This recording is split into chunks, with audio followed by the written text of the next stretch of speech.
चौथा अध्याय संन्यास योग। वरेण्य बोले, हे भगवान, आप कर्म संन्यास अर्थात निष्काम भाव से कर्म करते करते विशुद्ध चित्त होने पर कर्म त्याग करने को ज्ञान का कारण कहकर फिर कर्म योग को ज्ञान का कारण कहते हैं। इन दोनों में जो हितकारी हो उसे कहिए।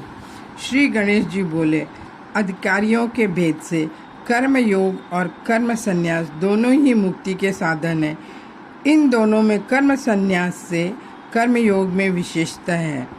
जो द्वंद्व और दुख को सहकर किसी से द्वेष नहीं करता और किसी बात की इच्छा नहीं करता, ऐसा प्राणी अनायास तत्काल कर्म बंधन से सदा मुक्त हो जाता है।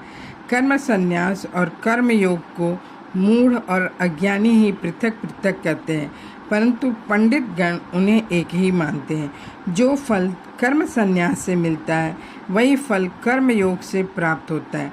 कर्म संन्यास और कर्म योग को जो एक जानता है वही यथार्थ ज्ञाता है। पंडित जन केवल कर्म के संन्यास को ही संन्यास नहीं करते।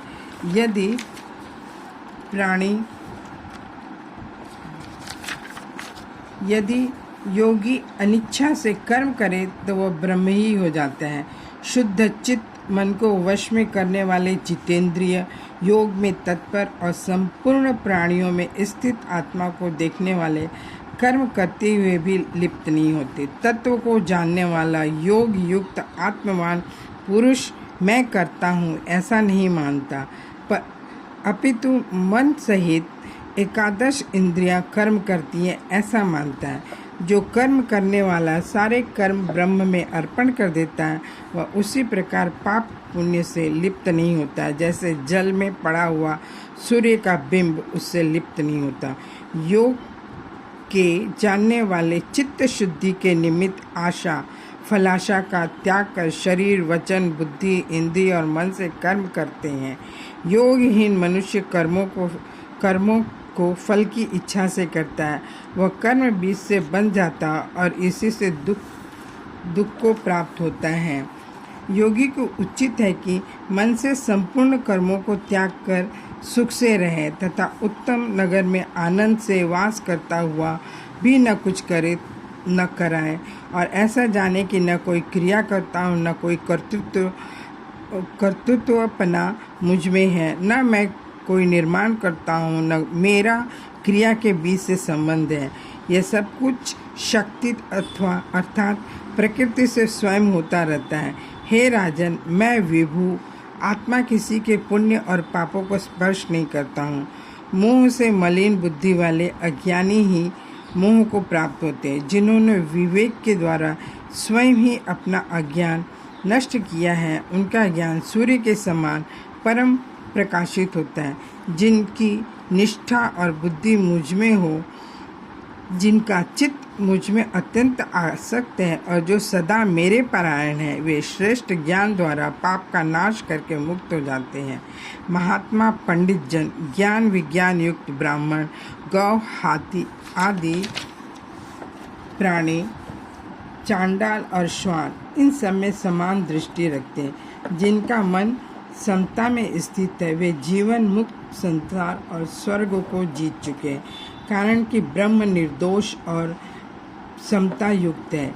इस कारण वे ब्रह्म में स्थित रहते हैं। जो महात्मा प्रिय और अप्रिय की प्राप्ति में हर्ष शोक नहीं करते, वे समत्व बुद्धि से युक्त ज्ञानी जन ब्रह्म में स्थित तथा ब्रह्म के जानने वाले हैं। वरेण्य बोले, भगवान, तीनों लोकों तथा देवता और गंधर्व आदि योनियों में यथार्थ सुख क्या है? हे विद्या विशारद, कृपा कर आप मुझसे यह वर्णन कीजिए। श्री गणेश जी बोले, जो अपनी आत्मा में ही रमण करते हैं और कहीं आसक्त नहीं होते, वे ही आनंद भोगते हैं। उसी का नाम अविनाशी सुख है। विषयादिकों में वास्तविक सुख नहीं है। विषयों से उत्पन्न हुए सुख तो दुख के ही कारण है और उत्पत्ति तथा नाश वाले हैं।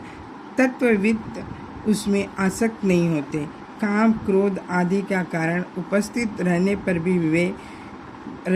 भी जो उनके आवेग को रोक लेता है तथा शरीर के प्रति अनासक्त होकर उन्हें जीतने का प्रयत्न करता है, वह बहुत ही काल तक सुख भोगता है। जिनके हृदय में निष्ठा है, ज्ञान का प्रकाश है, सुख है तथा वैराग्य है, जो सब प्राणियों का हित करता है, वह निश्चय ही अक्षय ब्रह्म को प्राप्त करता है। जो काम क्रोध आदि क्षय शत्रुओं को जीत चुके हैं, जो शम और दम का पालन करते हैं, इन आत्मज्ञानियों को सर्वत्र ब्रह्म ही दिखता है। सब बाह्य विषयों का त्याग कर एकांत में आसन में स्थित हो दृष्टि को भ्रूम मध्य में स्थिर कर प्राणायाम करें। प्राण और अपान वायु को रोकने को प्राणायाम कहते हैं। बुद्धिमान ऋषियों ने उसके 3 भेद कहे हैं। प्रमाण के भेद से प्राणायाम लघु, मध्यम और उत्तम 3 प्रकार का है। 12 अक्षर का प्राणायाम लघु कहलाता है, 24 अक्षरों का मध्यम और 36 अक्षरों का उत्तम कहा जाता है। सिंह, व्याघ्र अथवा मतवाले हाथी को जैसे मनुष्य नम्र करके अपने अधीन करता है, उसी प्रकार प्राण और अपान वायु को साधना चाहिए। हे राजन, जिस प्रकार अपने वश में हुए सिंह आदि मृगों को सताते हैं किंतु वश में करने वाले लोगों को पीड़ा नहीं देते, इस प्रकार यह वायु प्राणायाम से स्थिर होकर पापों को भस्म करता है परंतु शरीर को नहीं जलाता। जिस प्रकार क्रम से मनुष्य सीढ़ियों पर चढ़ता है, उसी प्रकार योग के लिए क्रम से प्राणापान को वश में करना उचित है। पूरक, कुंभक और रेचक का अभ्यास करके यह प्राणी इस समय जगत में भूत, भविष्य तथा वर्तमान तीनों काल का ज्ञाता हो जाता है। 12 उत्तम प्राणायाम से उत्तम धारणा होती है। 2 धारणा से योग सिद्ध होता है। योगी निरंतर धारणा का अभ्यास करें। हे राजन, जो इस प्रकार साधना करते हैं उन्हें त्रिकाल का ज्ञान हो जाता है और अनायास त्रिलोकी उनके वश में हो जाती है।